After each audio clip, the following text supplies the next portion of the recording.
não tem problema não. A partir daqui já tá gravando. Então, assim, uma dificuldade que eu vejo no Brasil é o fato de que a população, ainda, em sua grande maioria, ainda tem a mentalidade de que um direito é uma concessão do governante. É muito comum você ouvir pessoas dizendo assim, não, o Estado deu escola para as pessoas, o Estado deu educação. Não, queridos ou queridas, ele não deu. É o papel dele. Ele retira mais ou menos 42% do nosso rendimento justamente para oferecer essas coisas, e não oferece. Esse é o primeiro ponto. E o segundo, mais adiante, quando a gente for discutir, estiver lá na LDB conversando e analisando, a gente vai ver que a política educacional brasileira, o direito educacional brasileiro, adota uma determinada visão de qualidade que não necessariamente é a que vai corresponder à melhor aprendizagem dos nossos estudantes. Né? Como é que eu vejo isso? Vou dar um exemplo de uma coisa que eu tomei ciência ontem. Estou trazendo notícia fresquinha aqui para vocês. Vocês já sabem que o Enem desse ano foi um desastre. Né? Isso não fui eu que falei, não. As pessoas comentaram, especialistas nisso comentaram. Isso foi divulgado na grande mídia. Foi um desastre. E por que foi um desastre? Tem vários fatores. Não vou nem me referir ao chefe do executivo. Tá? Porque, para mim, já estou até cansado. É até difícil falar alguma coisa do chefe do executivo, porque, como você mesma disse, Mariana, é surreal. Não vou nem entrar nesse mérito. Certo? Se qualquer pessoa sabe por que eu estou dizendo isso. Todo dia é uma coisa diferente. Tá? Mas, assim, nós já tivemos o Enem que foi um desastre, temos que lembrar que estamos numa situação de pandemia. Que todos os sistemas de ensino foram afetados, em todos os níveis. Querem um exemplo? Vocês estão tendo aula a partir da minha casa. Meu Deus, isso é inconcebível desde o século XVIII com o Marquês de Pombal. Existe uma universidade, mas vocês estão tendo aula a partir da minha casa. E aí, gente, vocês perdoem-me, mas eu não tinha nenhuma condição de aparelhar a minha casa para ela se tornar algo parecido com a UF, porque eu não recebi nenhum subsídio e porque eu não tenho a técnica para produzir um ambiente igual. Afetou a educação superior. A aula remota não é nem de longe parecido com a aula presencial. Estamos falando de universidade, vocês já passaram por isso no médio ensino fundamental. Imaginem as crianças, né? Imaginem as crianças. Nas escolas públicas, grande parte delas não tem acesso nem à água encanada, gente, em comunidade, muitas vezes. Não tem acesso nem a sistema de esgoto. Vocês acham que tem acesso a bons sistemas de qualidade, né, que vão saber operar a tecnologia muito bem? Não vão. Isso é uma falácia, é uma mentira. E aí, por que eu estou contextualizando isso? Porque foi determinado o país inteiro a voltar às aulas das escolas. E mais, ontem eu tive a ciência que está sendo aplicada a Prova Brasil, que é um exame nacional que de Niterói a Teresina, de São Gonçalo a Porto Alegre, de Itaboraí até Manaus, é a mesma prova. Só um minutinho. Bom dia, filho. Tá tudo bem com você? Tá legal? É porque, desculpa, gente, é que meu filho tomou a vacina ontem, aí ele não estava legal, não foi à escola. Coisa de pai, né? Eu estava vendo se ele está legal porque ele teve reação. Assim como o pai, ele tem um sistema imunológico muito reativo, e aí a gente fica preocupado, né? Mas vamos lá. É isso que eu estou falando para vocês. Imaginem. Foi tudo afetado. Vocês estão tendo aula a partir da minha casa, não da UF. Se estivéssemos da UF, esse assunto familiar não estaria entrando no meio da aula e na vida de vocês. Né? Pois é, Mariana, é a mesma situação. Não vou nem falar muito para não influenciar, mas é isso aí. Né? É isso aí mesmo. Então, o que eu estou dizendo para vocês? O Ministério da Educação, que, sinceramente, isso é opinião, ainda não posso ser preso por dizer isso, não sei no futuro, mas ainda não posso ser preso por dizer isso, tá? O Ministério da Educação, na minha opinião, não cumpre sua função como indutor da política educacional. e muito menos como articulador da política educacional no Brasil. E aí, depois da pandemia, depois de escolas fechadas, um tempão de problemas mais diversos, todo mundo está vendo, todo mundo que conhece uma escola sabe que tem problema, eles aplicam a Prova Brasil como se não tivesse acontecido nada. É óbvio que o rendimento dessas crianças e escolas foi prejudicado. É óbvio. E aí, o que significa isso? Significa dizer que a noção de qualidade educacional adotada pela alta administração pública na educação está ligada simplesmente à nota. A uma nota de Enem, uma nota de Prova Brasil, vocês vão fazer ao final do curso de vocês um ENAD, né? E aí, eu penso que esse conceito de qualidade educacional não dá conta de entender o que é ensino e aprendizagem. Da mesma maneira que nós, do coletivo de professores de OEB, conversamos antes de começar esse período remoto, lá atrás, e todo semestre a gente conversa, a gente diz o seguinte, a gente entra no consenso seguinte, nós estamos preocupados com o que vocês vão aprender. A nota de vocês é uma coisa a se discutir. As atividades que vocês vão fazer são atividades adequadas, que nós julgamos, ao período remoto. Mas a gente não pode fingir que está tudo bem. A gente não pode fingir que está tudo a mesma coisa. Esse tipo... Pode estar, querida. E no médio conhecimento, né? Porque é um coletivo, né? Prova Brasil, sim. Esses SAEB, essas coisas, é o coletivo, não vê a parte individual da pessoa. Não é igual o Enem que vai ver cada um, né? O que o cara de cada um. E aí tira, faz um índice, dá um não sei o quê, uma probabilidade, uma média, uma coisa que não é real. Quer dizer, ali é o coletivo, né? Exato. Então, assim, quando a gente vai ver esses problemas, Márcia, a gente percebe que a gente toca num ponto muito sensível, muito delicado, que é o que é qualidade educacional? Porque está escrito na lei, garantia de qualidade educacional. Mas o que é? A lei não fala. Já estou dando... Não é spoiler. Aliás, vamos fingir que é a série da Netflix que eu estou dando spoiler, né? Da temporada, porque quando a gente começar a falar em LDB, a gente vai ver que a lei não explica o que é essa qualidade educacional. Então, pode ser interpretado, por exemplo, que qualidade educacional significa que os alunos vão ter que aprender empreendedorismo, por exemplo. Pode ser. A lei não regulamenta. A lei naquilo que tinha que regulamentar, ela não regulamenta. Então, assim, é perfeitamente compreensível essas surpresas, esses choques mesmo que a gente tem, especialmente quem está tendo esses primeiros contatos, porque tem uma distância grande entre o que está previsto em lei e o que vai acontecer, e dois, entre os movimentos políticos, sociais que fazem acontecer a educação no país e o que está previsto em lei. Tá? Então, a gente vai ver muito isso. Mas não é possível ver isso, gente, sem passar por uma parte, que aí eu vou falar com toda abertura, com toda sinceridade para vocês.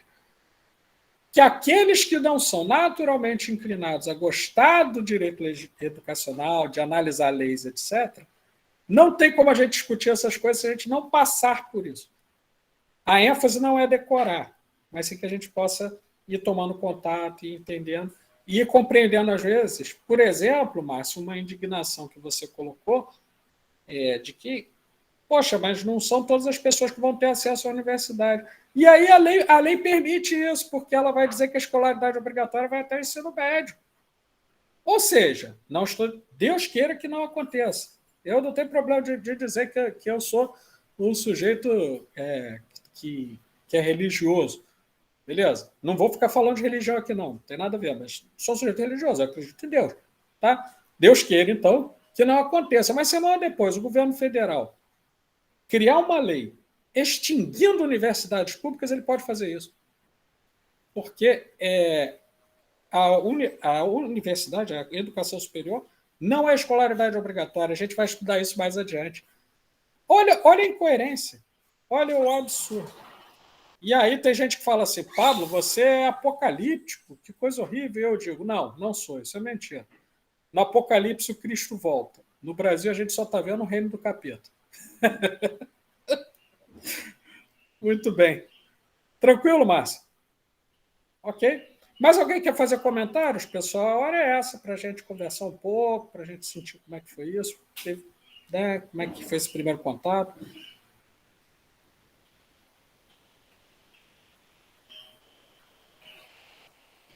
Minhas calopsitas estão se manifestando, mas infelizmente eu não vou poder deixar elas participar porque elas não estão matriculadas na disciplina.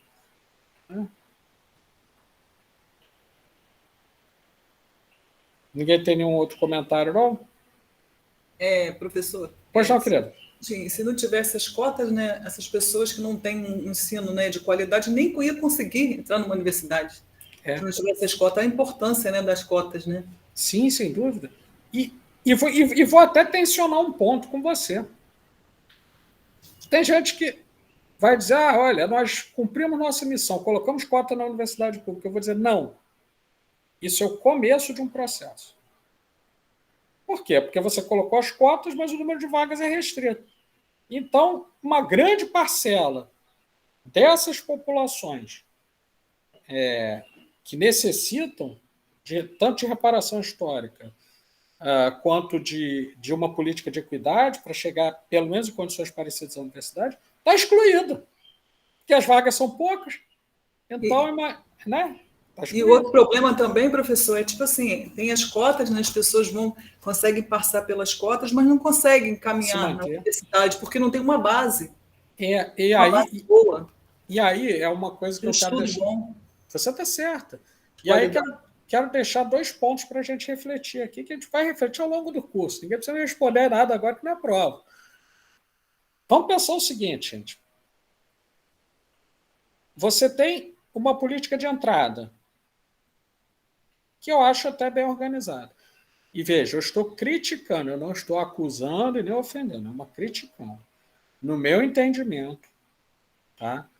Penso que a política de permanência dessas pessoas na universidade, todas, seja aqueles que têm vulnerabilidade social, né? Seja por cota racial, LGBTQ, indígena, todos os grupos que vocês possam pensar. Penso que a gente tem muito que avançar. A política da UF é muito incipiente quanto à assistência estudantil. Muito, desculpem dizer, eu posso falar como alguém que esteve no Conselho Universitário, não estou tirando isso da minha cabeça. Cumpri mandato no Conselho Universitário, acompanhava o que estava acontecendo lá. É uma política mal planejada, certo? Mal planejada porque não conhece as demandas e, quando conhece, não atende perfeitamente, plenamente. Está aí, se tiver alguém do movimento estudantil presente, pode até se manifestar para dizer se concorda ou não comigo. Mas, assim, pelo que eu acompanho, são muitos casos de alunos que continuam tendo de se evadir dos cursos, que não conseguem se manter, né? Que tudo bem, o cara entrou pela cota, mas aí ele não tem nem o subsídio financeiro, nem algum outro tipo de apoio, né? Então a gente precisa melhorar muito, tá? A gente precisa melhorar muito. A gente não pode entrar no discurso de que está tudo bem, que a UF é igual Harvard, que nós não temos problema. Tem muito problema. Né? E não é só na UF, não. Estou falando assim, no Brasil, obviamente, na Organização de Educação do Brasil, mas mais diretamente para nós, a UF. Lembre-se e pensem bem nisso, porque a gente está chegando num momento em que todas essas questões têm que ser arguídas junto à administração central, e vocês têm que pensar bem, porque daqui a um tempo vai ter campanha eleitoral na universidade, tá? E aí eu gostaria que vocês comparassem o que está sendo dito em vários pelos candidatos, eu ainda não sei quem vão ser, mas eu sei que vai ter candidato para a reitoria, tá? Comparassem o que os candidatos estão dizendo com o que acontece e formassem suas próprias conclusões. Beleza? Mas aí nem vou falar disso não, porque esse é um assunto tão espinhoso que eu ficaria umas 3 aulas aqui só falando disso. Beleza? Vou pular essa parte, tá bom? Mais alguém aqui quer se manifestar quanto a essa primeira leitura do inicial dos artigos da Constituição? Até tomar uma aguinha enquanto as pessoas estão se manifestando, que isso é assunto quente mesmo.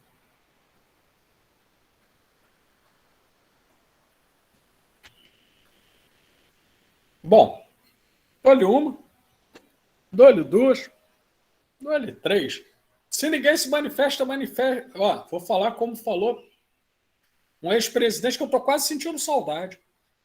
manifestar-lo-ei a respeito. Né?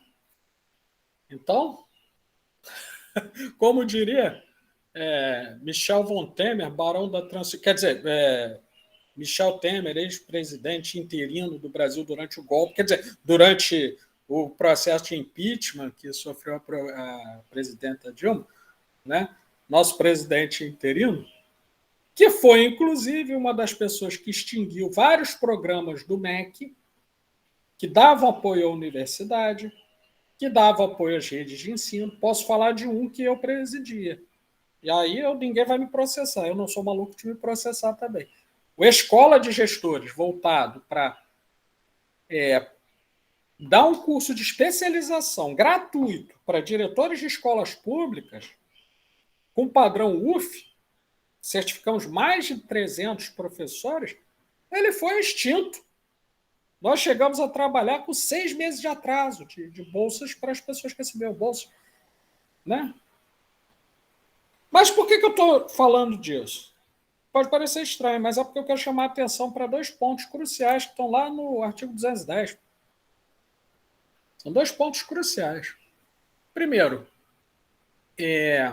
vou falar do mais dramático, tá?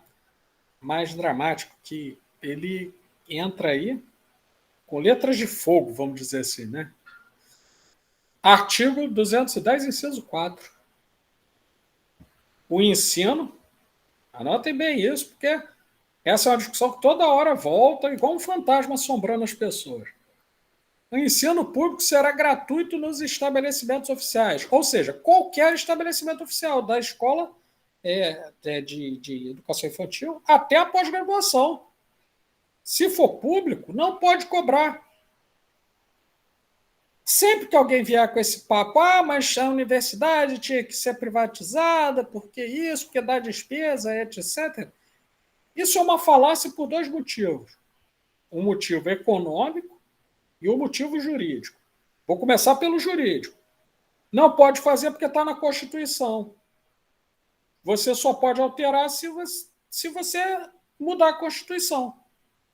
Então, meus queridos, minhas queridas, tem que ser gratuito. O ensino público oficial. Se alguém quiser cobrar de vocês qualquer coisa, não pode fazer. Simplesmente não pode fazer. Regra constitucional, norma constitucional. Mas a partir de agora nós vamos cobrar uma taxa de R$400 para expedir o diploma. Não pode fazer. Enquanto vocês estiverem na UF. Mas o certo seria cobrar a mensalidade. Certo ou errado? Eu acho errado. Não pode fazer. Está na Constituição, tem que seguir. Ponto. Professor, e se privatizar, como eles falaram aí? Não pode. Não pode também, né? Não pode. Entende? Se privatizar, eles têm que pagar um curso, custear um curso para a gente, particular, né? Supondo que privatize, vamos supor, privatizou. Ok, as universidades públicas. Elas ainda fazem parte do sistema oficial de ensino, como a gente vai ver lá no título 4 da LDB, quando a gente estudar isso melhor. Então, simplesmente não dá para fazer, tem que mudar a Constituição. Tá? Isso me parece um ponto importante da gente conhecer. Porque é com base nisso que essa ameaça que é feita o tempo inteiro por certos setores, eu não vou escancarar certos setores mais, não diria nem conservadores, nem neoconservadores, neoliberais, etc., fazem, não pode fazer se não mudar a Constituição. Esse é o primeiro ponto. O segundo ponto, tem uma razão econômica. Qual é a razão econômica? Meus queridos e meus queridos, o ensino é aparentemente gratuito. Como assim? Gratuito coisa nenhuma. Ele é caríssimo e nós pagamos, mesmo sem saber. Porque ele é custeado com receita de impostos. Tem imposto de renda, para quem não é isento, ele já vem na fonte, em alguns casos. No caso do servidor público, por exemplo, eu não tenho... Gente, eu posso ser acusado de muitos crimes, mas ninguém nunca vai poder me acusar de sonegação fiscal, porque meu imposto vem descontado no salário. Então, já era, né? Então, eu estou muito tranquilo quanto a essa parte, né, do jurídico, mas eu estou muito intranquilo quanto às minhas finanças, porque já veio uma mordida violenta. Eu pago o mesmo imposto que um cara que ganha 2 milhões de reais mensais vai pagar. que é a alíquota mais alta, né? Então, parte desse imposto vai custear as universidades federais. Parte, quando vocês pagam lá IPVA, IPTU, ISS, você comprou um biscoito ali, você pagou uma conta de luz, isso aí, parte disso está indo custear as universidades federais. Então, se você cobrar mensalidade das pessoas por alguma coisa que já foi paga, isso é ilegal pelo Código Tributário brasileiro. Isso é ilegal. Né? Isso aí é... eu posso dizer, tem vários crimes para chamar isso, mas eu vou falar só um, porque não é aula de direito penal. Artigo 312-A do Código Penal, crimes contra a administração, ou seja, você tem o recurso, você não usa o recurso, você cobra a pessoa por esse serviço que já foi pago. Aquelas pessoas, e aí por isso que eu sempre bato um papo no primeiro dia com os alunos, né? Principalmente na graduação, que a galera está chegando, está começando a conhecer a dinâmica universitária. Nessa pandemia, alguns sequer puderam conhecer, né, como é que é o nosso campus do Gragoatá, etc. Eu sempre bato o seguinte papo. Vocês podem até não se ver assim, mas todos e todas vocês fazem parte de uma elite, não econômica, mas cultural, uma elite muito restrita, uma parcela muito pequena da população. A grande maioria da população vai bancar o que nós fazemos, vai bancar o meu salário, vai bancar a estrutura que permite que vocês estejam aqui fazendo esse curso, sem que seus filhos jamais tenham sequer a possibilidade de passar na porta da universidade. Então, eu sempre falo para todo mundo assim, com todo carinho, eu tenho muito carinho, porque eu gosto de trabalhar aqui. Se eu não gostasse, eu ia fazer outra coisa. Né? Para não ficar naquele papo, eu não aguento mais esse trabalho, sei que. Cara, se não aguenta mais, vai fazer outra coisa. Mas não é o meu caso. Eu estou aqui porque realmente é o que eu considero que é o melhor para mim. Então eu digo sempre assim para os meus alunos, para meus alunos, pessoal, eu não tenho problema de estar gravando isso, não. Quem não tiver afim, que pode acontecer, né, gente? Pode acontecer. Não tiver afim, conversa comigo, em separado. Porque eu quero trabalhar só com quem está afim, só com quem quer realmente valorizar essa oportunidade num país em que 97% da população vai querer e não vai conseguir chegar, ainda mais numa universidade pública, e que pode faltar tudo. Mas o nível dos professores, se vocês olharem o currículo dos colegas, não vou nem falar do meu, não. Vocês podem até olhar o meu se quiserem, mas dos colegas, vamos falar no coletivo. Vocês vão ver que tem gente aí, não deixa nada de ver os melhores especialistas da Europa e Estados Unidos. Então, gente, eu me sinto muito grato, muito feliz. Venho da aula aqui tranquilão, 7 horas da manhã, né? Com disposição, claro, que tomei um monte de café para poder ficar com essa disposição toda, mas vamos lá. Mas eu venho aqui numa boa, porque eu entendo que é a oportunidade que a gente tem de tentar mudar um pouquinho esse panorama que é tão dramático para a nossa população. A educação brasileira hoje, gente, e desculpe até se eu estou me estendendo muito, mas não tem como deixar de falar isso, a educação brasileira hoje, eu sou um estudioso de educação comparada também. Tanto que quem olhar lá no meu currículo vai ver que eu sou membro fundador de uma organização internacional chamada Kairos, para transformação educativa. É um grupo de especialistas muito grande, internacional, trabalhando com isso. E a nossa educação hoje, ela tem um padrão de eficiência comparável ao da Namíbia na África. Qual a diferença? O PIB da Namíbia, ou seja, a riqueza da Namíbia, é 148 vezes menor. E a Namíbia é um lugar na África que chove 6 meses e 6 meses é seca. E aí eu fico pensando, meu Deus, com o volume de recursos que nós temos para a educação, com o nível que, a gente não é uma Inglaterra, não é uma Finlândia, mas a gente tem um nível técnico desenvolvido, tem uma legislação, como vocês estão começando a ver, avançada. Por que diabos a nossa educação é tão eficiente quanto a educação da Namíbia? Né? Aí a gente vai começar a estudar um pouquinho essas causas. Mas para fazer isso, tem que ter aquela vontade, tem que ter aquele comprometimento. Entendeu? Por isso que eu falo muito tranquilo para as pessoas. Quem tiver, sabe, querendo, preocupado só se vai ter nota, se vai ter diploma, eu já digo. Se é aprovado, tranquilo ser aprovado na minha disciplina. Estou preocupado com o que vocês estão aprendendo. Estou preocupado com o que isso vai impactar para vocês como profissionais, como pessoas, como gente que vai lidar com a educação. Tá? Então, assim, é óbvio, por isso que eu falo.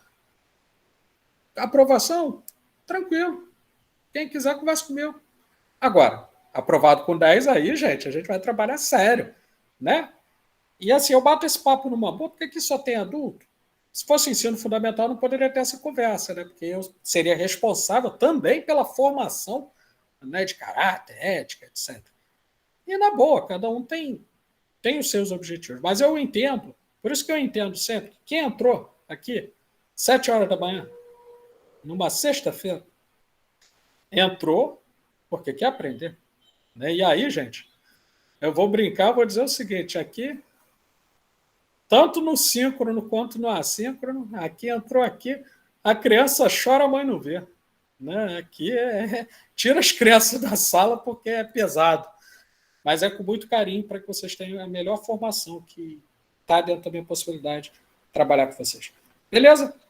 Então, eu chamo atenção para esse e eu chamo atenção, sem perder o foco mais do que já perdi, ainda no artigo 210, do inciso 6. O inciso 6, ele é tão problemático, mas tão problemático, acho que não é o inciso que é problemático, a nossa sociedade é problemática. A gestão democrática, né, é assegurada como princípio nas instituições educacionais, todas elas, da escolinha, da creche, da escolinha de educação infantil, até a pós-graduação, você tem esse princípio assegurado. Tá? Ou seja, o que significa isso? Significa que o diretor, seja escolar, seja diretor de unidade, o coordenador, chefe de departamento, na escola, a coordenadora, a diretora, né, o diretor, o reitor, ele não é o dono daquela escola, instituição pública. Não é. Ele tem que tomar essa decisão com a coletividade, ele não pode decidir sozinho. A lei está dizendo isso. A gestão democrática, então, eu vou até colocar no chat isso, porque é uma questão que a gente vai voltar várias vezes na nossa disciplina aqui. A gestão democrática é necessariamente colegiada. Eu estou até remetendo a algo que eu escrevi.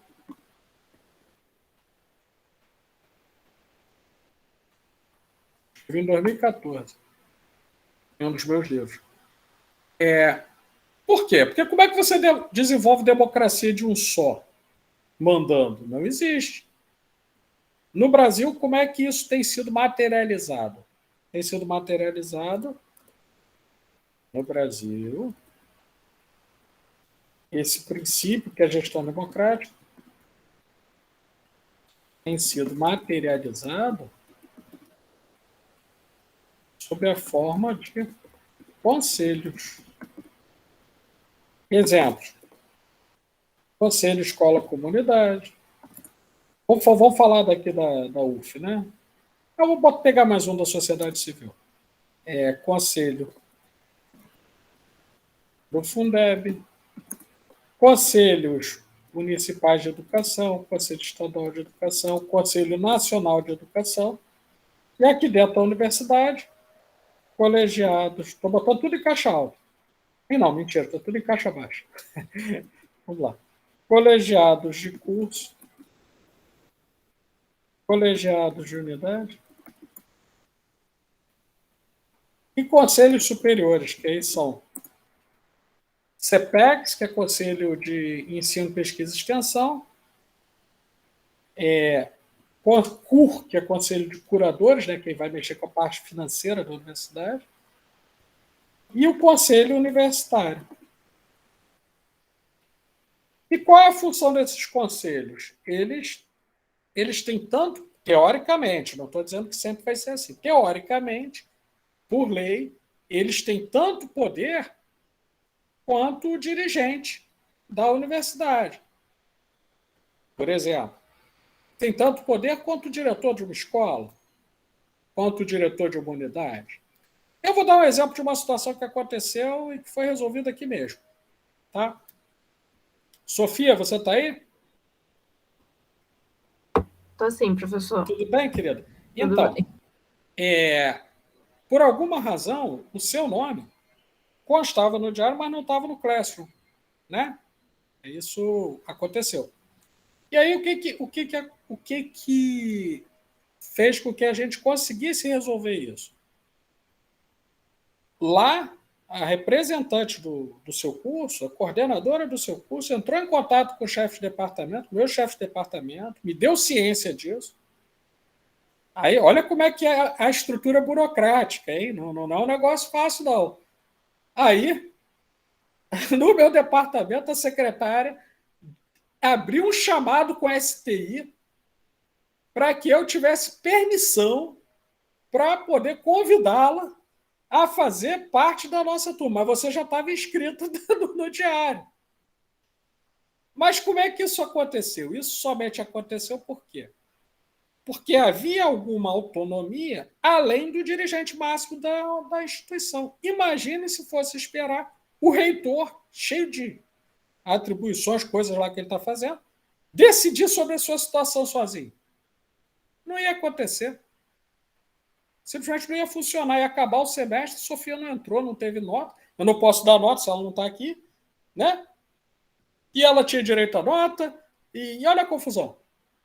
Trouxe uma situação pequena para ilustrar. Quer dizer, pequena. Não é pequeno, mas assim, pequena frente à política educacional como um todo no Brasil. Para ilustrar o seguinte, toda essa ideia de gestão democrática no Brasil, que a gente vai poder trabalhar muito, eu mesmo estudo isso desde 2007. Aí que a gente vê que envelheceu, né, gente? Pô, pelo amor de Deus. O cara está estudando só gestão democrática, ele está estudando desde 2007. Né? Pô, se eu falar que desde 2001 eu dou aula para educação superior, aí o pessoal, né, vê que eu fiquei, vê por que eu fiquei careca. Mas vejam vocês que muitas pessoas se dedicam ao estudo dessa matéria, porque no Brasil essa não é uma discussão fácil, não. A gente tem uma tradição em que a normalidade do Brasil não é a democracia, é o autoritarismo. É a normalidade. A população brasileira, em sua grande maioria, não é o caso de vocês, acredito aqui. Acredito que dificilmente alguém vai me convencer do contrário. Não é o caso de vocês. Quem está aqui na universidade tem uma visão bastante crítica da sociedade e vai aprofundando ao longo do tempo. Mas grande parte da população pensa parecido com o que o pessoal pensava na época do feudalismo na Europa. Pensa que assim, o nobre faz uma concessão.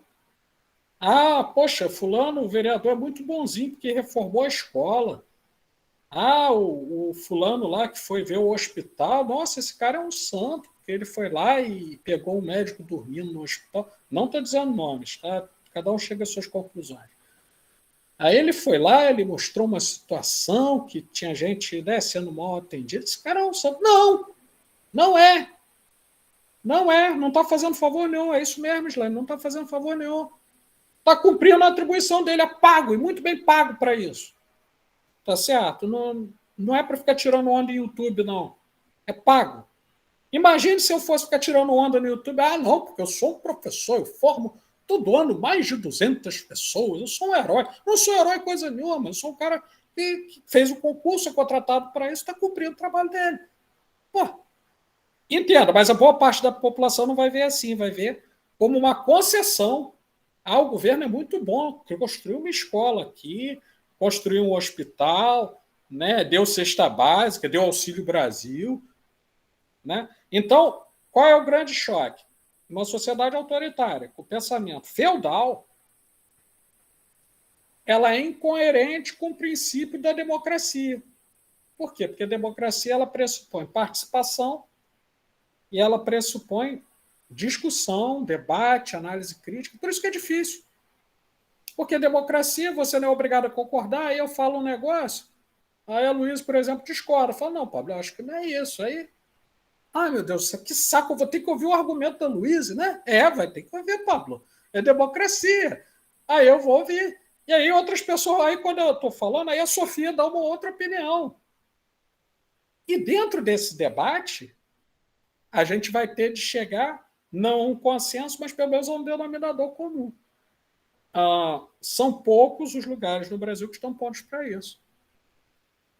Em que pese o fato de que mesmo na universidade, e aí estou cortando a própria carne, quem acompanha reuniões de colegiado de curso, não estou citando ninguém, não estou ofendendo, julgando, mais uma vez estou só comentando, tá? Quem já viu um colegiado de curso, uma reunião de DCE, um colegiado de unidade, reunião de conselho superior, vai ver a dificuldade que é harmonizar essas tensões. Então, eu marquei lá esse inciso 210.6, que é um princípio da educação nacional, para mostrar que, e aí vou até pontuar aqui no chat, a gestão democrática se estabelece de maneira formal, mas nem sempre, porque pode ter algum caso que ela funcione, mas nem sempre de maneira concreta nas instituições educacionais. Formal por quê? Porque quando você vai ler a letra da lei, está dizendo lá, vai ter conselho tal, conselho tal, conselho tal. Mas daí até o fato desses conselhos realmente conseguirem promover a democracia tem um abismo muito grande e a gente vai estudar aqui alguns fatores que interferem nesse processo. Tranquilo, gente? Beleza? Professor? Oi, Juliana, pois não. Eu acho que é impressionante isso na sociedade em geral, tipo, não só com Sim. relação à educação. Mas eu estava conversando até com uma amiga minha sobre a questão do 13º. As pessoas acham que o 13º é um favor que os empregadores estão fazendo pelas pessoas. Tipo, sendo que não é. É um direito daquele empregado e o empregador tem que cumprir com esse direito. E parece que tudo na nossa sociedade funciona como se a gente tivesse... Ai, que fofinho... ele está fazendo isso pela gente, pela população, sendo que é obrigação daquela pessoa fazer aquilo. É verdade, você está certíssima, Eslane, pelo seguinte, as frações, olha, vamos lá, as frações do salário que são trabalhadas e que estão fora do que seria os 28 dias, né, teoricamente, elas viram 13º ao fim do mês. Ou seja, nós temos meses com 31 dias. Né? E, à exceção de fevereiro, e alguns meses com 31 dias, nós temos meses com 30 dias. Então, tem mês que o sujeito trabalha mais do que 20 dias. Obviamente, isso tem que ser pago de alguma forma. Como é que isso é pago? Isso é pago através do 13º salário, que compensa ao final do ano. E olhem isso, se eu trabalhei meses a mais em abril, eu vou receber sem correção monetária, sem juros, sem coisa nenhuma, apesar de inflação, lá em dezembro. Lá em dezembro. Tá? E tem gente que cai na falácia de pensar que não, tem que tirar o 13º, porque isso aí vai melhorar muito a vida do trabalhador, porque vai poder ter mais emprego. Sim, vai poder ter mais emprego, mas aqueles dias trabalhados vão embora, né? A gente está dando desconto. Está trabalhando de graça. Então, você está muito bem a apontar isso, Islane, porque essas falácias... E aí, o que é uma falácia para quem não está muito afeito com a linguagem da filosofia, né? Às vezes pode ter alguém que não conhece bem essa noção. Uma falácia é o seguinte, é um discurso que não se sustenta. Tá? É um discurso que parece verdade e não se sustenta. Já vou te passar a palavra, Islane, mas eu vou dar um exemplo de falácia. Um exemplo que eu conheço a partir da minha experiência como homem. Né? Vi vários amigos meus fazendo alguma coisa mais ou menos assim. Está num relacionamento ali, sei lá, 8, 10 anos, namorando. Aí, em algum momento, a moça quer se casar. A pessoa, e aí, quando é que a gente vai casar? Pô, esse negócio está demorando, né? Aí o rapaz fala com muita convicção: casaremos ano que vem. Poxa, a menina fica com uma esperança, começa até a ver lá, né, enxoval, começa a pensar como é que vai ser a casa e tal. E quando chega no outro ano, ela vai perguntar para o rapaz: e aí, vamos casar? Não. A gente vai casar ano que vem, não é esse ano. E aí, se ela perguntar de novo no outro ano, ele vai responder a mesma coisa. Por quê? Porque é um discurso falacioso. Ele usou a expressão ano que vem, porque o ano que vem nunca chega. A gente só pode viver esse ano. É um pouco parecido com essa situação, né? Você ter discursos falaciosos que vão sendo embutidos na educação, na política, na economia e que estão atravessando a nossa vida o tempo inteiro. Não dá para sair deles. Por favor, Liliane. Professor. Pois não, a Liliane se inscreveu aqui também. Aí depois você vai, tudo bem? Tá, tudo bem. Beleza. Oi, Liliane. Oi. É só para deixar aqui também essa questão, logo no começo, lá quando o senhor fala assim, o que você acha mais importante lá da Constituição, é importante, ela é toda importante, né? O problema é ela funcionar, né?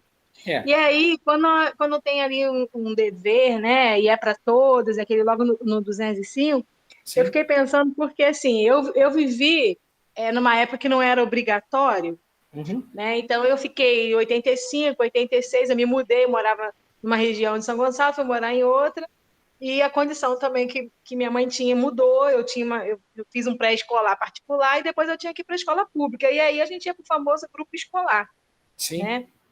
E aí eu passei 2 anos sem conseguir estudar, porque não tinha vaga. E só tinha aquele grupo escolar e não tinha vaga, e eu fiquei fora.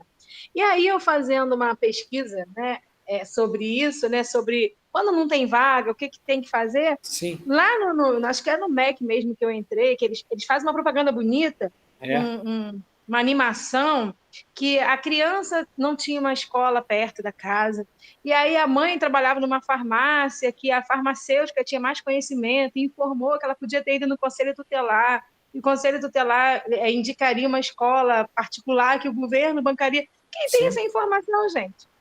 Eles falam como se todo mundo fosse acontecer. Aconteceu certinho isso. E aí a menina não ficou sem escola. Ela conseguiu estudar. Eu falei, essa menininha é de sortuda, porque eu fiquei 2 anos sem escola, fui alfabetizada por uma explicadora, e quando eu consegui, que ela foi me dando conteúdo que eu podia já iniciar no 2º ano, a escola falou, não, ela nunca estudou, tem que vir na alfabetização. Né? Sim. E aí eu fiz uma provinha lá, porque eu sabia ler, e fui para a primeira série forte, antiga. Claro, então, assim, é tudo muito importante, né? O problema é funcionar, né? Não sei o que o senhor está falando agora. Você falou de falácia, eu lembrei. Não, exatamente. É isso. Não, é por aí mesmo. E aí, te dando uma resposta mesmo curta, eu vou te dizer o seguinte, e aí eu até sou um dos poucos autores no Brasil que escreve sobre isso, porque eu tenho um indicador para mensurar o quanto você tem um desvio da norma legal ao que acontece nas nossas escolas, instituições de ensino em geral. O direito, ele é diferente do texto da lei.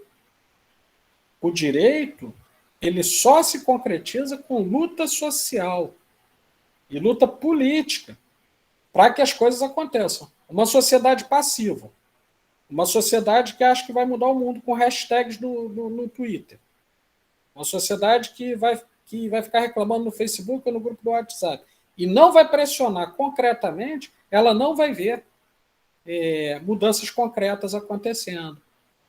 Eu não estou excluindo, veja, eu não estou excluindo a pertinência de alguns movimentos, mas eu estou dizendo que, na concretude do real, é impossível que a gente faça cumprir a lei por quem não deseja que ela seja cumprida, a não ser pressionando, da maneira que nós tivermos. E aí, nesse sentido, para todo mundo que quer uma mudança de coisas, quem não quer está muito satisfeito. Né? O cara está ganhando lá seus 10 bilhões de reais aí, está muito satisfeito, não quer que mude nada.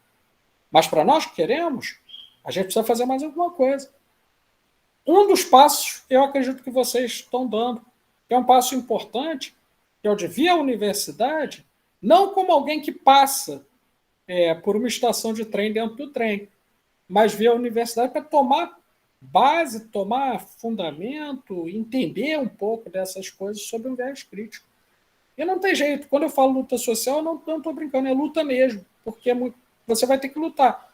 Você precisa do direito, o direito está assegurado, né? Está garantido ali, positivado em lei, não acontece. O cara não quer que ele aconteça, você precisa lutar, não tem jeito. Não tem jeito. Então, aí os movimentos sociais que podem me dizer se eu estou ou não falando alguma coisa inverídica. Acho que era a Márcia, não é isso? Logo a seguir? Professor. Olha só, o que você está falando aí, você está falando agora de falácia, né? Uma coisa que está virando falácia também é o 14º dos aposentados, né? Uhum. Isso aí já está virando uma falácia. Eu estou falando que eu sou aposentada, né? Pois é. Também. Imagina. Mas aí você vai lá, você olha no Google a notícia, não sei o que lá. Então, 2020, 2021, a gente já está caminhando para 2022 e já está virando uma falácia. Isso aí é para quê? Para reduzir o impacto da pandemia, né? Sim. Quer dizer, sim. E aí daqui a pouco vai terminar a pandemia e nada ficou resolvido, né? Só tá a gente que a Câmara já aprovou e está faltando a sanção do presidente, né? E até agora nada, né? Sim. Quer dizer, aposentado é o quê? É uma pessoa que não existe? Não tem também impactos com a pandemia? A pessoa que ganha um salário mínimo, gente, como que vai passar por essa pandemia com salário mínimo? Não. Você não tem direito, hein, professor? Sim. Você não tem direito a esses, por exemplo, está dizendo aí emergencial, não tem direito pelo fato de você ser aposentado. Pois é. Entendeu? Eu acho que é uma coisa que também está ficando muito, né? Coisa já, né? Está virando falácia, né? Sim. Se vocês me permitirem, dentro desse assunto, de falácias, eu vou emitir uma opinião, e ninguém é obrigado a concordar comigo, claro, né? A menos aqui, eu vou procurar que as coisas sejam democráticas. Fora eu não tenho controle, beleza? Mas nas nossas conversas, eu vou procurar que seja assim. Então, eu vou emitir uma opinião, quem concordar, ok, quem discordar, a gente conversa. Aqui ninguém vai bater, a gente vai debater, é diferente. Tem alguns lugares que eu não posso falar certas coisas que as pessoas vão me bater. Né? Aqui não, eu quero debater. Então, eu vou dizer uma coisa para vocês. Vou ser muito sincero. Tá? Poucas vezes na vida vocês vão me ver sendo tão franco. No meu entendimento, pelo nível de qualidade, os objetivos esposados pela universidade, do seu estatuto e dos seus regimentos de unidade e de colegiados de curso, a maneira como o ensino remoto foi desenvolvido, não por culpa dos professores, é falaciosa. Falaciosa. Não há nível possível de comparação. E aí é claro que vocês têm todo o direito de pensarem, poxa, eu tenho a impressão que não está indo legal, eu tenho a impressão que não é a mesma coisa que estudar na sala de aula. Eu vou dizer, vocês estão perfeitamente corretos. E aí eu vou dizer também do ponto de vista do professor. O planejamento foi feito apesar dos professores. Tá legal? Eu não tenho problema de estar sendo gravado, não. Se alguém da reitoria quiser me questionar e abrir um processo administrativo contra mim, abra, porque pelo menos eu vou poder ser ouvido, coisa que o Conselho Universitário não me deixa fazer. Então, eu vou dizer o seguinte, planejamento, seguindo o princípio da gestão democrática, tem que ouvir toda a comunidade. Os alunos não foram ouvidos no processo de planejamento do ensino remoto. Ou foram ouvidos, mas se foram ouvidos, não foi feito nada que demandasse aquilo que era necessário para o mínimo de desenvolvimento pedagógico esperado. Os professores não foram ouvidos e foram forçados a fazer planejamento. Vocês querem saber qual o prazo que a gente teve para fazer planejamento? Querem saber? 1 semana. Para planejar um semestre remoto. Agora está mais tranquilo, porque eu estou falando de quando começou. Tá? 1 semana. É assim, Pablo, olha só, você tem que construir um plano de trabalho de OEB já pensando no ensino remoto, que a gente não sabe como é que vai ser, mas você tem que construir. O coletivo, ainda bem que nós trabalhamos coletivamente. Nós conseguimos fazer um esforço ali para que tivesse o mínimo prejuízo. Mas, gente, olha a limitação dessa plataforma. Olha os recursos. Vocês, não sei como é que foi com vocês, mas o nível de recursos que vocês receberam de suporte da universidade, né? As condições de trabalho de vocês impactando, interferindo no ensino remoto, né? Eu tendo que gastar minha luz, minha internet, computador, eu tive que trocar de computador. Entendeu? Mas e se eu não tivesse como trocar? Tem dia que aqui a internet cai. Não consigo entrar. Aí tem dia que eu não consegui dar aula, já aconteceu várias vezes. Ah, mas aí é o Pablo que não quer trabalhar. Não, eu quero trabalhar, mas não querem me deixar. Aí, pô, vou botar a culpa no reitor? Não, não vou. Eu vou dizer o seguinte, é uma cadeia de responsabilidade. Tá? O governo federal, por outro lado, cortou 90% dos investimentos nas universidades públicas em ciência e tecnologia. Então, eu vou dizer para vocês com toda franqueza, e até com muita tristeza, quisera eu, entendeu? Poder estar de volta e trabalhar com vocês dentro daquilo que nós conseguimos fazer na universidade, com todas as dificuldades que tem. Né? Conduzir grupos de estudo ali na hora, a gente viu com um volume de material bacana, atividades diferentes dessa atividade, sabe, tão distante, tão pedagogicamente limitada, mas falaciosamente, o discurso que é colocado é que o ensino remoto é uma maravilha.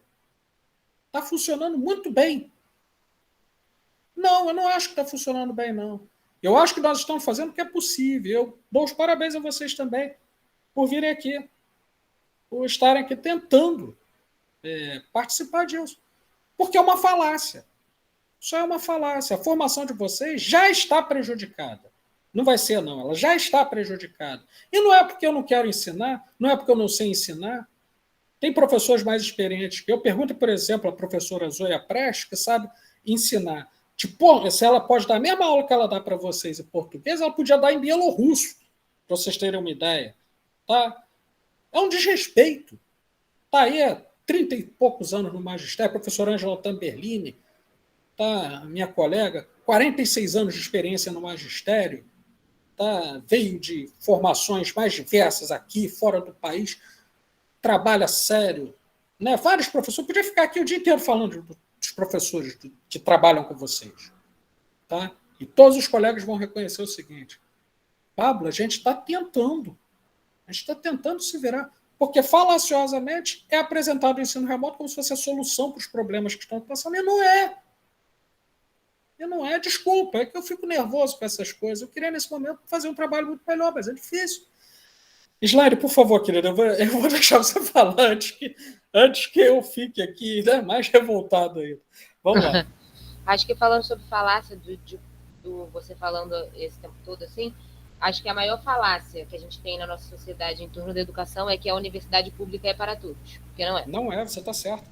Acho que a maior, assim, falando sobre o ensino público em específico, a universidade pública, dizer que ela é para todos, porque não é.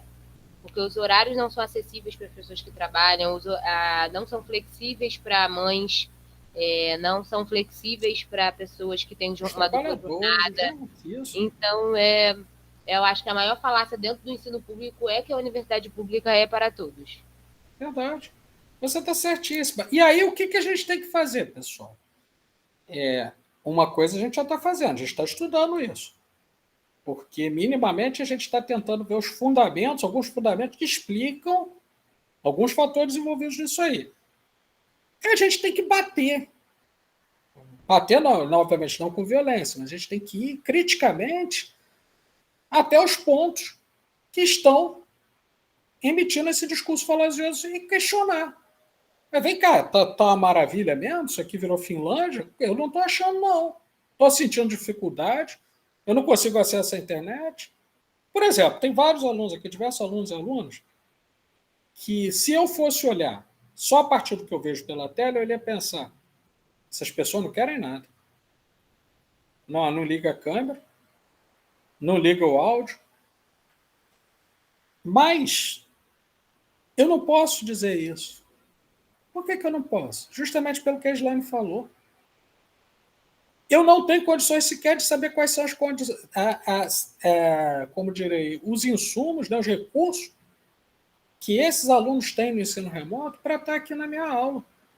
Por isso que eu deixo um monte de material assíncrono lá. Por isso que eu dou um intervalo, às vezes, grande entre as aulas para as pessoas poderem trabalhar com outros materiais, porque às vezes é difícil estar aqui no mesmo horário que eu. Não? Oi, Liliane, pois não? Então, eu estava falando sobre essa aula remota e as pessoas estavam querendo comparar com o CEDERJ. E eu falei, gente, não compara. Porque o CEDERJ ele é preparado para isso. Ele foi formulado para fazer um atendimento à distância. Não quero comparar aqui se o ensino é melhor ou pior do que o nosso, mas com certeza o que eles têm de tecnologia e à disposição é um modelo totalmente diferente. As pessoas falam, mas o CEDERJ é assim também. Eu falei, não é. O CEDERJ foi pensado para ser à distância, o CEDERJ foi feito para ser à distância, né? E aí querem fazer, e a gente, nossa, é totalmente diferente. É como dá, né? A professora Margarete Martins, ela diz muito isso, né? Que a gente tem que fazer o que pode, do jeito que dá, da onde que tiver, né? É isso aí. E aí a gente está vivendo isso, a gente está vivendo a pedagogia social. A gente está fazendo o que pode, da onde dá, porque eu queria falar antes, eu não falei porque eu estava vindo no ônibus. E aí estava muito barulho. Né? Então, assim, não tem como, e toda hora trava, porque meu 3G aqui, 4G aqui não é igual quando eu chego no Wi-Fi. Então, assim, ninguém pensa nisso, né? Porque quando eu estava no presencial, eu conseguia ter um horário de estudo. Eu tinha um acordo com o trabalho que eu saía no horário anterior para chegar na faculdade. Hoje não, hoje como eu não tenho aula na cabeça, né, não tem aula, eu não tenho um horário que eu possa falar, eu vou chegar à tarde porque eu vou passar amanhã em casa estudando, não. Não tem esse acordo. Não tem como. E aí eu quero dizer para vocês o seguinte, eu não podia passar batido por essas... Desculpem, alguém pode até ter a sensação, poxa, pá, você não está focando só no conteúdo. Não estou. Na verdade, eu estou focando mais ainda, porque se a gente está trabalhando na Organização da Educação do Brasil, eu estou trabalhando na dimensão concreta, que está sendo vivenciada nesse momento, a partir da Organização da Educação do Brasil, que vale hoje.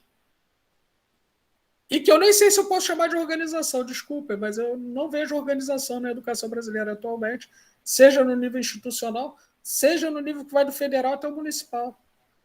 Se vocês perguntarem, no judiciário está assim, eu vou dizer, tá até pior. Para vocês terem uma ideia, só vou citar um exemplo, não vou dizer nem onde, nem quando, porque eu não quero ser preso, porque juiz manda prender, manda soltar, etc. Né?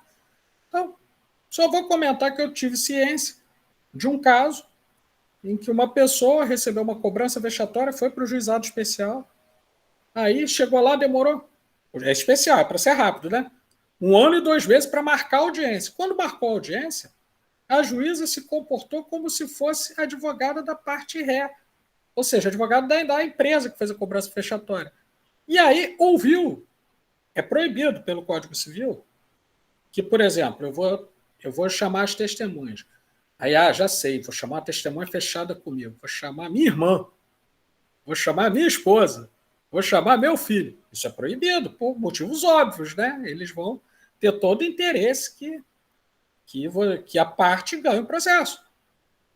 Acreditem, a juíza ouviu mãe e irmã do gerente da empresa e impugnou uma testemunha da parte autora, dizendo que, por ser colega de trabalho e que ter presenciado os fatos, ela poderia estar sendo induzida a não dizer a verdade. Porque isso não tem nada a ver com o poder econômico da empresa, não, gente. Longe de mim dizer que o juiz foi favorecido de alguma maneira para contrariar o Código Civil na cara dura dessa forma. Obviamente, fui irônico aqui. Mas eu estou mostrando isso para vocês por quê? Porque entre o que está previsto em lei, a gente vai estudar a lei, mas entre o que está previsto em lei e o que vai acontecer, tem às vezes até um abismo. Que você olha e você pensa, é isso mesmo a lei? Que parece que é o contrário. Cheguei até a dar um nome a isso, que é o conceito de refração política. Ou seja, a maneira como a política interfere, fazendo desviar o sentido da norma legal, assim como a luz, quando passa de um meio para o outro, por exemplo, do ar para a água, ela tem seu ângulo de incidente sem velocidade de propagação desviada. Né? No mundo inteiro eu sou chamado para dar palestras sobre isso. No Brasil o pessoal está bem devagar, não gosta muito de escutar isso, porque toca em certos interesses. Né? Bom, Isabela, deixa eu ver aqui. A Isabela colocou, é essencial tudo que você falou, professor, você falou a verdade sobre a situação e que muitos professores fecham os olhos para isso. Fecham mesmo. Não estou passando pano para ninguém. E não se importam com o outro, com o aluno, com as formas de compreensão, porque é bem difícil o remoto. Sim. E eles não percebem que eles também estão prejudicados, tá? Isso aí está todo mundo prejudicado. A gente não pode simplesmente fingir que está tudo bem. Não vou fazer isso, não ganho o suficiente para mentir. Nem a UF não teria condições orçamentárias de me pagar o suficiente para mentir, porque eu não sou ator. Entendeu? Se eu quisesse mentir, eu virava ator, porque aí eu tinha um exercício legal para mentir, fingir, fazer novela. Não dá. Não dá. Bom, respirei aqui, né? Já estou mais calmo um pouco.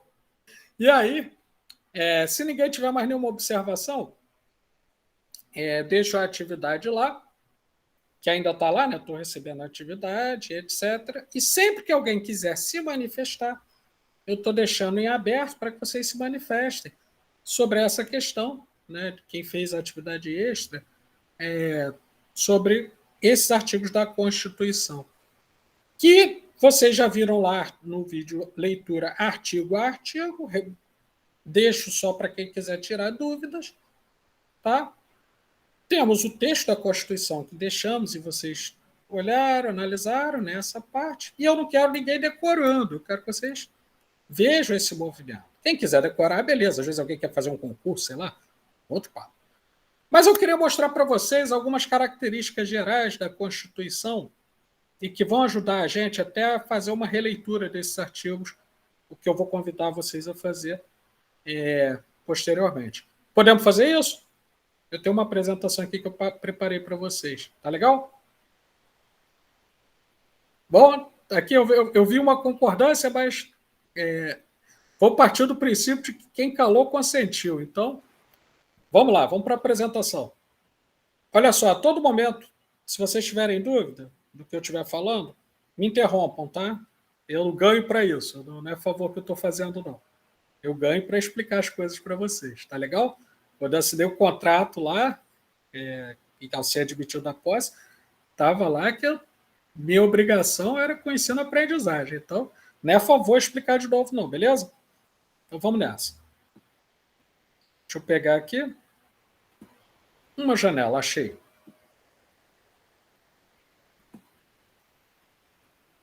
Pessoal, todo mundo vendo? Eu vou precisar que vocês falem, porque eu não consigo ouvir vocês. Sim, professor.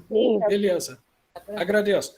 Tudo certo. Então, gente, vou fazer uma introdução breve, tá? A temática que é da nossa aula, que é a Constituição Federal de 88 e a educação. Tá? Então, ela tem uma pegada um pouquinho mais jurídica do tempo que eu dei aula de introdução ao direito, mas vou fazer o possível para estar aproximado da educação, porque é o que mais nos interessa, mas a gente não pode fugir de alguns fundamentos jurídicos para entender o que é a Constituição, tá? Como é que ela funciona. Então, primeira coisa, né, lendo aqui junto com vocês, ela é o elemento legal mais importante do direito. É a partir dela que toda a legislação se estrutura. Ou seja, ela também tem o nome de Carta Magna. Professor, só uma pergunta. Tudo bem, só vou pedir para você aumentar um pouquinho o áudio para eu poder te ouvir. Só uma pergunta, esses slides vão ser disponibilizados para a gente? Eles já estão lá, na sala de aula. Tá bom, obrigada. Nada, eu coloquei antes da aula. Então, ela chama Carta Magna também, porque Carta Magna significa maior de todas as cartas. Dirigidas a quem? Dirigidas aos governantes e dirigida à população como um todo. Tá? Então, nada pode contrariar a Constituição. Essa é a primeira noção do direito, é aquela que dá o que a gente chama de segurança jurídica. Qualquer lei, ela não pode contrariar a Constituição. Tá? E essa estrutura, porque a Constituição, ela, ao mesmo tempo que é um texto, ela é uma estrutura de organização do Estado, ela condiciona as relações entre as diversas áreas do Estado. No caso aqui, a gente vai estudar a educação. Tá? Quem quiser saber mais vai ter que fazer um curso de Direito Constitucional. E ela também ajuda a entender as relações entre os indivíduos e grupos, ou seja, ela estabelece um ordenamento normativo e social. Trocando em miúdos, o que cada um pode ou não fazer, qual é a competência de cada um dentro da sociedade. A Constituição tem esse papel. E vai trabalhar de uma forma genérica que vai ser complementada mais adiante, vou mostrar como. E aí, a seguir, a gente vai ver um esquema gráfico que explica o ordenamento jurídico brasileiro, porque não existe só a Constituição. E aí eu preciso, para não ser plagiador, dizer que eu não tirei isso da minha cabeça. Eu me baseei na teoria, que, claro, está até superada, mas que ajuda a gente a pensar, que é a teoria do pensador do começo do século XX, fim do século XIX, Hans Kelsen, que era influenciado por Emile Durkheim. Ele cria a teoria do ordenamento jurídico, também conhecido como pirâmide de Kelsen, em que no topo a gente vai ter a legislação mais importante, sempre, em qualquer lugar do mundo. E a seguir, nos níveis inferiores, a gente vai tendo, por ordem de importância, os tipos de lei que vão interferir no cotidiano, na sociedade, na política e tudo mais. Então, nesse esquema, as normas possuem um vetor ascendente de força. O que eu estou chamando isso? Eu estou dizendo o seguinte: quanto mais próximo do topo, no caso a Constituição Federal, mais forte uma norma jurídica é. Exemplo: a educação, artigo 205 da Constituição. A educação é direito de todos, dever do Estado e da família. Se eu vetar, olha isso, se eu vetar numa escola ou na universidade a entrada, vamos dar um exemplo aqui que hoje está bem debatido, discutido. A entrada de aluno trans, ok? De repente, lá por uma homofobia, por alguma coisa, eu como dirigente universitário falo, não, você se auto-intitula Maria, mas seu nome é João, você não vai entrar. Você está vestido de mulher. Eu não posso fazer isso. Por que eu não posso fazer isso? Porque a Constituição é direito de todos. E aí, gente, na língua portuguesa, é até um debate que a gente faz, né? Uma questão linguística, na língua portuguesa o todos inclui todos os gêneros possíveis. Todos. Eu não posso fazer distinção. Ah, mas eu não vou permitir a entrada. Vou dar um outro exemplo que tem nada a ver com a escola. Tem um trabalhador negro que vai subir por um elevador social, o porteiro diz, não, você tem que subir pelo de serviço. Não pode. Por quê? Porque todos são iguais perante a lei. Todos são iguais e não podem ser alvo de conduta discriminatória. Tudo bem até aí? Tranquilo? Então, nada pode contrariar a Constituição. Só que a Constituição fala de princípios. Ela não fala nos detalhes. Então, você precisa de leis complementares à Constituição. Exemplos de leis complementares.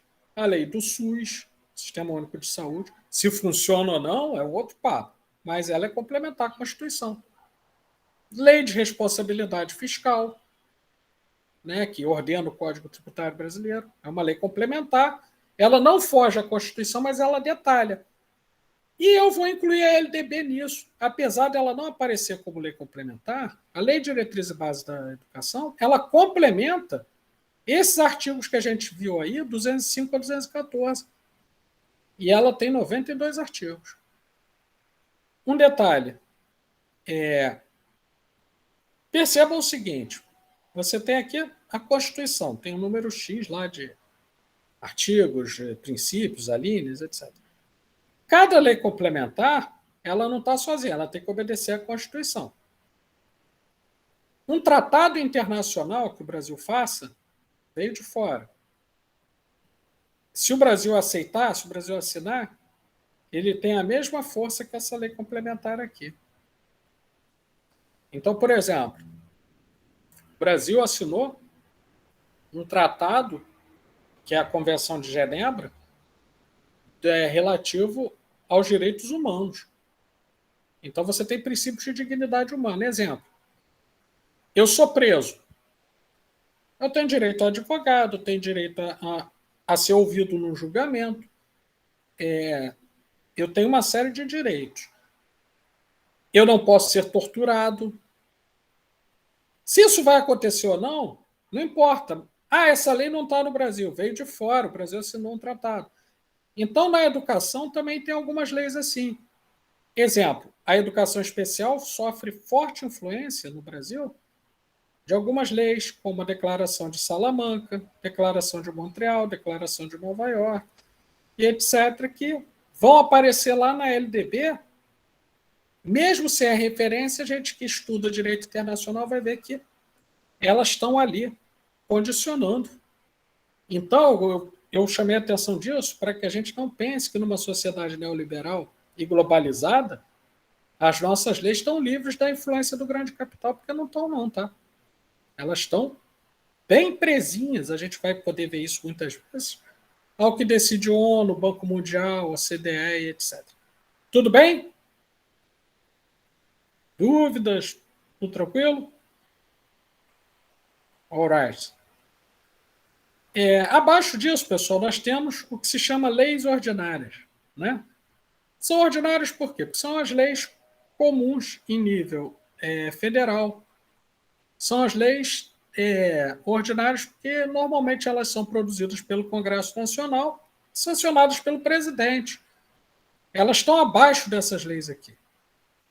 Tá? E elas geralmente detalham essas leis. Vou dar um exemplo de lei ordinária que afeta diretamente a educação.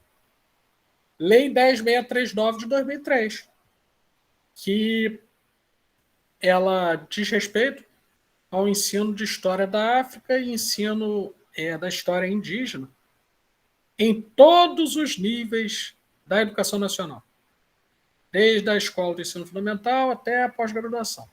Se isso aqui vai acontecer ou não, a gente discute cada caso a caso, mas tem uma lei federal que está valendo para o Brasil todo. Impactou a educação. Aqui, nós temos 2 exemplos de leis que valem, e são muitas, por isso que a base da pirâmide é maior, são muitas, mas, entre aspas, elas têm 2 características que lhes dão menos força. Vou falar da primeira. Medidas provisórias. No Brasil, nós vivemos um regime presidencialista, mas às vezes ele parece um regime monárquico. Por quê? Porque o presidente tem o poder de, por um período limitado de tempo, criar uma medida provisória que tem força de lei. Tem força de lei. Vale por 90 dias. Ela só pode ser vetada pelo Supremo Tribunal Federal. Mas, mesmo assim, ela só é vetada se contrariar a Constituição Federal. Então, nós chegamos numa época... Vou dar exemplo de um outro governo. Não vou falar de hoje, não. Vou falar de um outro governo. Nós tivemos a época do governo Fernando Henrique Cardoso, tá, especialmente em 94 e 98, em 4 anos, 4.016 medidas provisórias. Tá? Então, 90 dias caducava, ele ia lá, fazia outro. Vou dar exemplo de medida provisória que depois de um tempo virou lei. Medida provisória 746 de 2016, que depois vira emenda constitucional 96 de 2016, ou seja, ela modifica a Constituição Federal porque o Congresso Nacional aprovou essa medida provisória. O que ela estava falando? Teto de gastos para a educação. 20 anos de congelamento de investimentos, ou seja, de 2016 até 2036, não se pode investir nada mais do que a correção monetária. O Brasil não pode colocar 1 centavo a mais. Ele pode colocar menos, mas ele não pode colocar mais. Qualquer país do mundo consideraria isso um absurdo e não seria sequer discutido no Congresso. Mas no Brasil isso foi validado e é lei. Você não pode furar isso que se chama de teto de gastos. Tá? E existem as leis delegadas. O que é isso? São leis que são encomendadas, ou seja, o Congresso Nacional produz ali e encomenda ao presidente a sua redação final, o chefe do executivo. Se ele vai ou não querer fazer isso, aí vai depender do presidente. Então percebam que tem um equilíbrio aí ou deveria ter, né, entre o legislativo, o executivo e o judiciário. Tá? Quando a gente chega no nível mais baixo, nós vamos ver alguma coisa que não é lei, mas ajuda a gente a pensar. Resoluções, regulamentos, decretos, portarias, etc. Elas não são lei, mas se baseiam na lei. E aí, são num número muito grande, vão desde o Conselho Nacional de Educação até as resoluções, como, por exemplo, a resolução do Conselho de Ensino, Pesquisa e Extensão da UF. Vejam que eu saí do nível federal para o nível local, que vai regulamentar o ensino remoto. Então, quando a gente vai olhando aqui, quanto mais a gente vai subindo nessa pirâmidezinha aqui, que vai ficar para você disponível o esquema, tá? Mais é o poder da norma, mais forte é o poder da norma. Por outro lado, ela perde detalhamento à medida que sobe. A Constituição Federal detalha muito pouco. Ela tem só princípios gerais. Por outro lado, a resolução vai lá no aspecto específico. Exemplo, a resolução que estabelece, ainda não está definido, mas está sendo discutido, a Base Nacional Curricular de Formação de Professores, ou BNC Formação. Ela tem um poder muito menor que a Constituição, mas ela não pode ir contra a Constituição. Tá? E está num nível muito específico, vai regular um assunto, formação de professores. Tudo bem, pessoal? Tranquilo? Ok?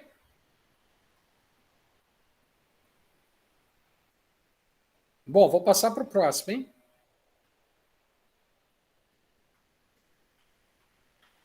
Dentro desse ordenamento, pessoal, a gente vai ter algumas características. Antes de falar delas, eu quero dizer que isso que está valendo para a pirâmide vai valer também nos municípios e estados, como se houvesse uma pirâmide assim. O regulamento local das instituições educacionais, o regulamento das leis orgânicas municipais, regulamento das leis orgânicas estaduais e o regulamento que se refere à lei maior, que é a LDB, que está lá no âmbito da União. Então, essa simetria é chamada de simetria convergente, ou seja, assim como é no ordenamento jurídico em geral, ele também o é no nível específico. Tá legal? Ok. Então, a Constituição de 88 ela possui algumas características fundamentais. Primeira, ela tem partes que não podem ser modificadas. Você não pode mexer. Especialmente os artigos que vão de 5 a 7 não podem ser modificados, a menos que se faça outra Constituição. E por isso são chamadas cláusulas pétreas, especialmente no que diz respeito aos direitos. Você não pode ter um princípio, que é o princípio da irretroatividade do direito, ou seja, o direito pode sempre avançar, pode sempre ser estendido, mas ele não pode voltar atrás. E se algum direito voltar atrás, não vai atingir aquelas pessoas a quem o direito se aplicava, ou seja, que nasceram, estavam vivas, etc., na época em que a norma anterior lhes protegia. Então, vou dar um exemplo para vocês. Vamos falar de um negócio que não tem a ver com educação, mas que ajuda a entender. Imaginem que não existia, sei lá, em 90. Estou chutando aqui, tá? Não estou falando de nada real, estou falando de uma coisa hipotética. Não existia em 1990 o crime de dano ambiental. Mentira, já existia, vai estar nessa forma. Vamos lá. Não existia. Então eu podia chegar, jogar papel no chão, podia queimar lixo na rua, etc. Aí vamos supor que eu pratiquei esse monte de condutas aí. Ou que não existia maus trato aos animais, por exemplo, antes da Constituição de 88. Então eu podia espancar meu cachorro, matar meus bichos de fome, pegava nada. Mudou a lei. Se eu fizer isso depois que mudou a lei, eu vou ser punido. Mas eu não posso responder por crimes que eu cometi quando não havia lei que falava que isso era crime. Tá? Tudo tranquilo, pessoal?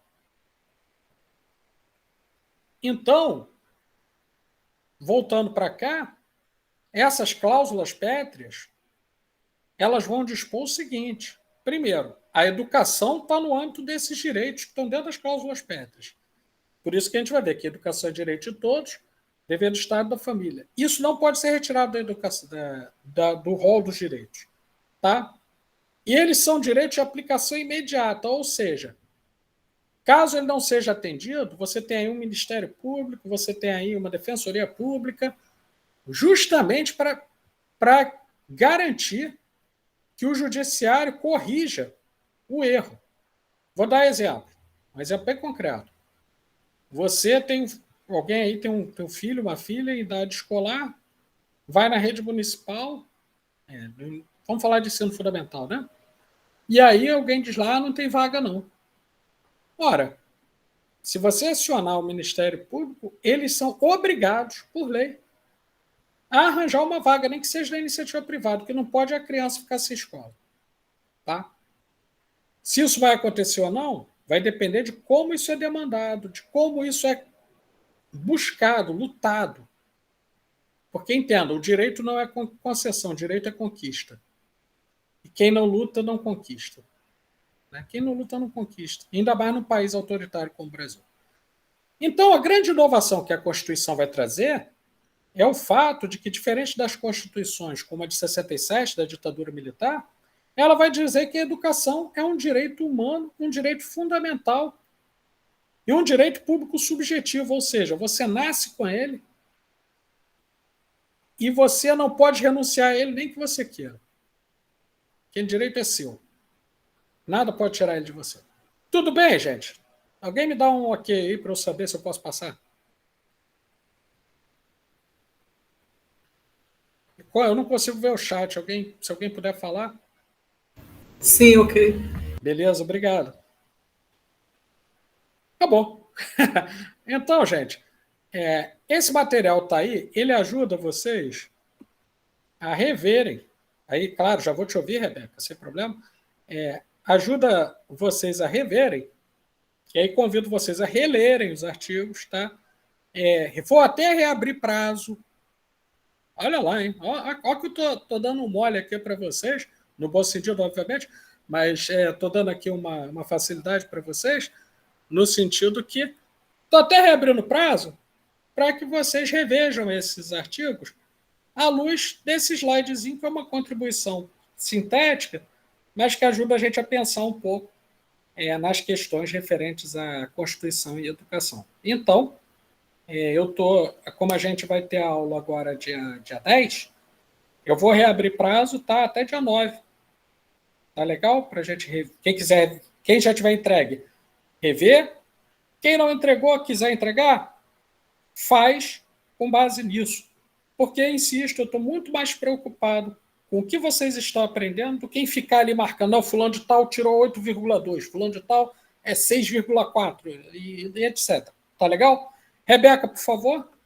Professor, até o dia 9, né? Até dia 9, porque a aula é dia 10, né? Aí eu boto até dia 9. Então o meu eu posso reenviar no Google Classroom? Não posso acertar e reenviar então no Google Tranquilamente, Classroom? tranquilamente. Eu não fiz isso porque senão ia acusar como um atraso. Né? Não, aí o que vai acontecer? Eu mesmo vou alterar a configuração aqui para mudar o prazo, entendeu? Tá. Aí a galera vai conseguir rever, pode botar de novo, pode fazer o que for necessário. Tá bom? Tá bom, obrigado. Nada. Rebeca, por favor, você queria comentar algo? Oi, professor. Não, é porque eu tô com o slide aberto no meu computador e a última página, que fala sobre algumas características básicas, não aparece. Quando você compartilhou, eu vi que tem até um quadrinho vermelho e depois uns pontos. No meu slide aqui, no meu computador, não tá aparecendo isso. Bom, eu vou fazer o seguinte, eu vou depois conferir, tá? E aí substituo se o problema se repetir comigo, tá legal? Tá bom, obrigada. Não, eu que te agradeço por avisar. Então, gente, o que eu estou trazendo para vocês aqui, hoje, de uma forma que é sintética, ela é introdutória. Eu não estou dando aula para um curso de especialização, de mestrado, de doutorado, e muito menos de direito constitucional. Então, Estou trazendo assim o que o ilustre professor que eu tive, que eu sempre vou chamá-lo de mestre, não de professor, não, mestre Jader de Medeiros Brito, que ele esteja bem no plano dimensional em que ele estiver, porque eu acredito em um pós-morte. Rapaz viveu pouco, só 97 anos, né? Morreu garoto, né? E morreu trabalhando, né? Até o finalzinho. Fazia questão de conversar com ele lá. Eu tinha que botar assim o ouvido para ouvir o que ele falava, mas ele sempre tinha realmente uma história muito, muito importante, porque ele trabalhou com Anísio Teixeira, pessoal. Não é pouca coisa, não, né? Foi diretor do INEP, então. Não, mas como ele dizia, lá no linguajar dele, após exame assaz perfunctório, penso que podemos caminhar sinteticamente até outra matéria. Ou seja, após esse exame preliminar, aí eu perguntava para ele, mas professor, esse exame assaz perfunctório que o senhor falou aí, não é meio pouco, não? Aí ele dizia, Pablo, pense no seguinte, você não chega no restaurante e oferece primeiro o prato principal para depois vir com os drops. Ele nem chamava de balinhas, né? Para depois vir com os drops, que são aperitivo. Fazemos justamente o contrário. Então, gente, eu estou trabalhando um pouco nessa direção. Estou trazendo alguns drops que estão um pouco dentro, um pouco fora da nossa área, mas que são importantes para a gente entender essa dinâmica, para a gente depois cair dentro, aprofundadamente, em tudo que tem a ver com a organização da educação no Brasil. Beleza? Tudo bem? Então, além dessa atividade extra, que eu estou convidando vocês a relerem, reverem, etc., antes de passar para o anúncio do que a gente vai trabalhar mais adiante na próxima aula, eu quero perguntar se, quanto a essa parte final, temos dúvidas, temos comentários, temos qualquer manifestação que vocês querem fazer.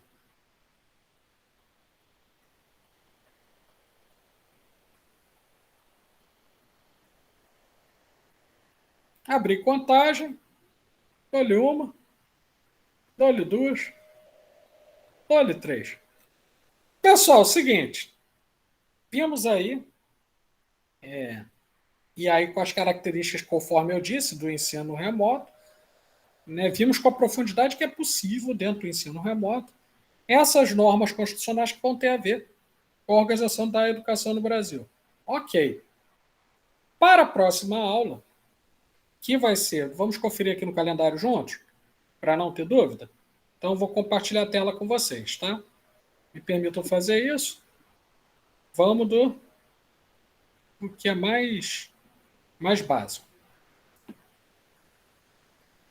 Pessoal, aqui, compartilhei que a sala está aberta. Né? Essa é a primeira coisa.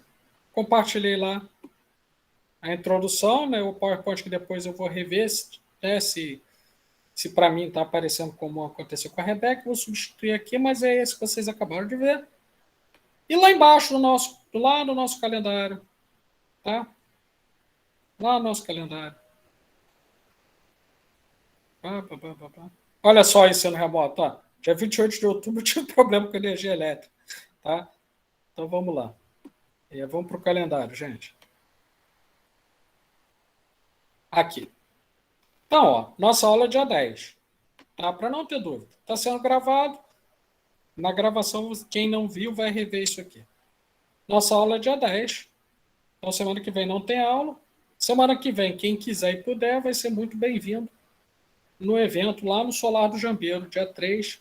Nós temos vários professores daqui da UF, até fora dela, lançando livros, conversando com a galera sobre o que há de mais recente aí com vocês. Tá? Vai ser um evento muito bacana, promovido pela Pró-Reitoria de Extensão. Bom, então tá. Aqui, no dia 10, eu já vou colocar aqui, tema da aula. Tema da aula, dia 10 do 12. O ano está passando rápido demais, não? Eu sei que na Líder Magazine já é Natal desde abril, mas de qualquer maneira, o ano está passando bem rápido.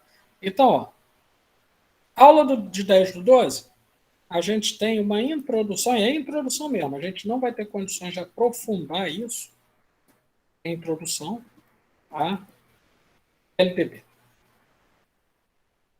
O que nós temos? Eu vou insistir para que vocês procurem lá na playlist, que tem um vídeo exatamente com esse título, tá? Vídeo.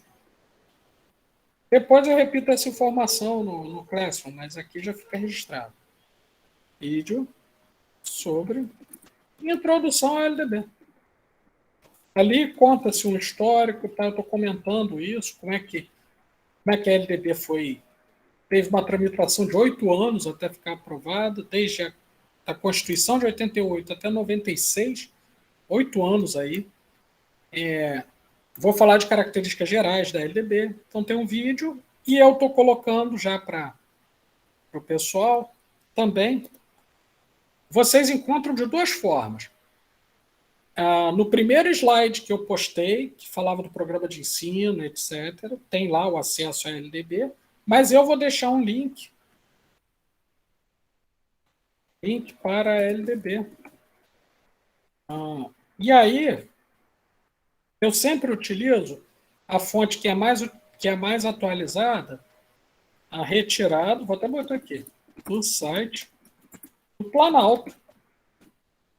Todas as últimas modificações estão lá, por isso que eu insisto que vocês não peguem de outras fontes, apesar de termos comentadores muito bons da LDB, quem quer olhar a lei, pega lá do site do Planalto, porque aí até a última vírgula e ponto está ali.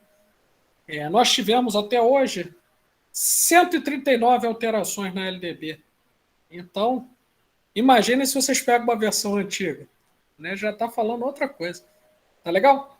E aí vou pedir para vocês terem com vocês, porque vários momentos, apesar de ainda a gente ainda não entrar numa leitura extensa da LDB, em vários momentos eu vou fazer referência. Aí quem quiser, durante a aula, fazer perguntas e comparar com o que eu estou falando, usem esse link aí que eu vou deixar. Beleza? E aí, nos vemos no dia 10, pessoal.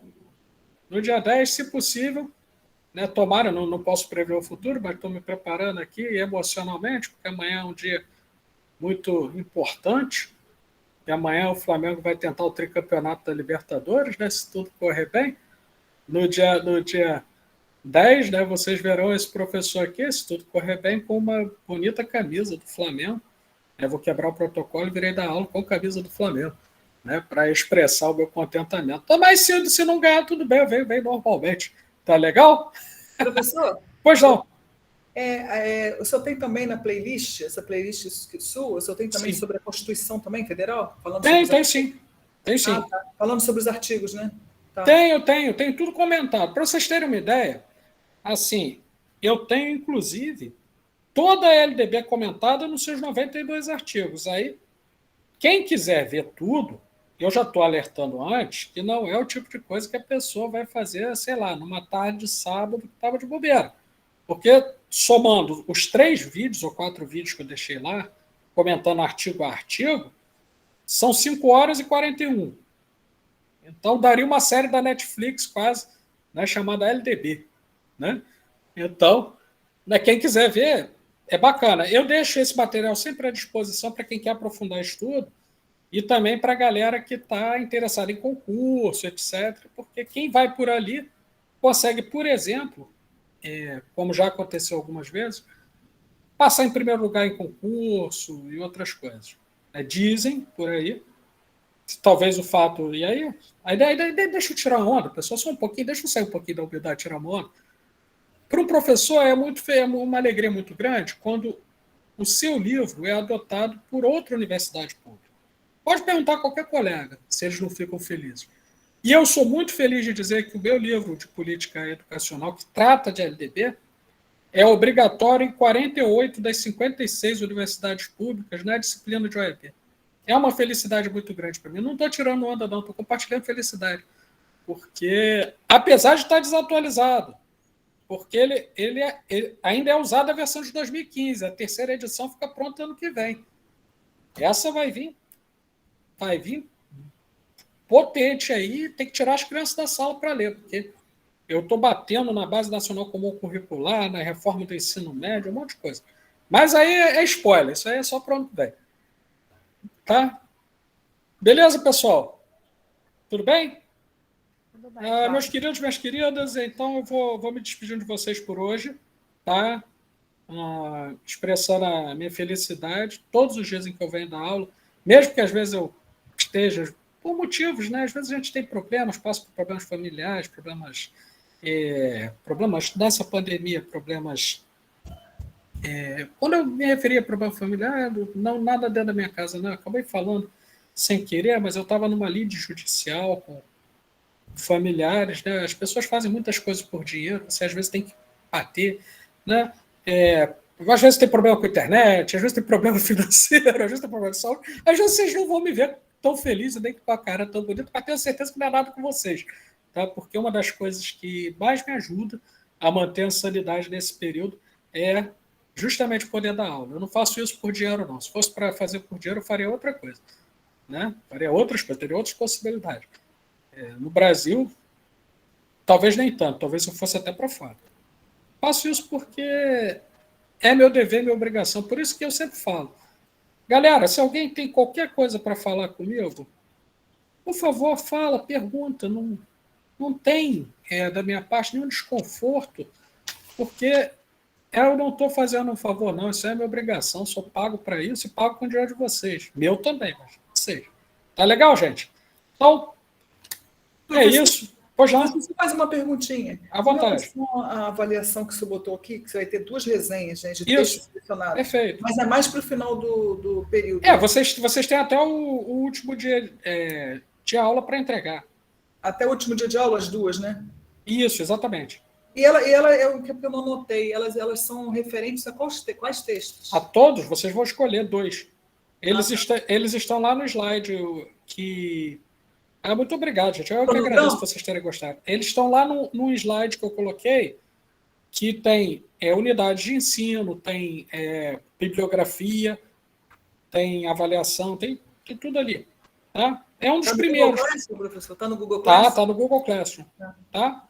Então, te peço que dê uma olhada ali e escolha 2 daqueles textos para o trabalho final. Beleza, gente? Valeu. Eu que agradeço, pessoal, pelo carinho, pelo reconhecimento. É isso que motiva. Se fosse pela grana, eu já tinha chutado tudo. Valeu, pessoal. Tchau. Boa semana para vocês. E, lembrete, hein? Vou falar um negócio, tá? Que aí não é coisa tirada da minha cabeça, não. É de gente que eu conheço da OMS. Tá? Os dados brasileiros estão subnotificados quanto à Covid-19. É mentira que a pandemia acabou. Tá? Então, não deem mole. Saiam de máscara, não se aglomerem, porque vocês vão entrar no hospital, vão diagnosticar vocês como gripe e sabe-se lá o que pode acontecer. Por favor, não façam isso. Tenham consciência. E outra coisa, como a pandemia não acabou, eu não posso deixar de dizer que, assim como estamos em período remoto e virtual, sugiro que façam carnaval virtual também, se não quiserem, amanhã ou depois, ter suas vidas na mão do péssimo sistema de saúde do Brasil. É isso, pessoal. Valeu, boa semana. Tchau. Obrigada, boa semana. Tchau, professor, boa semana. Valeu, gente. Obrigada pela aula. Valeu, eu que agradeço vocês. Tchau. Tchau.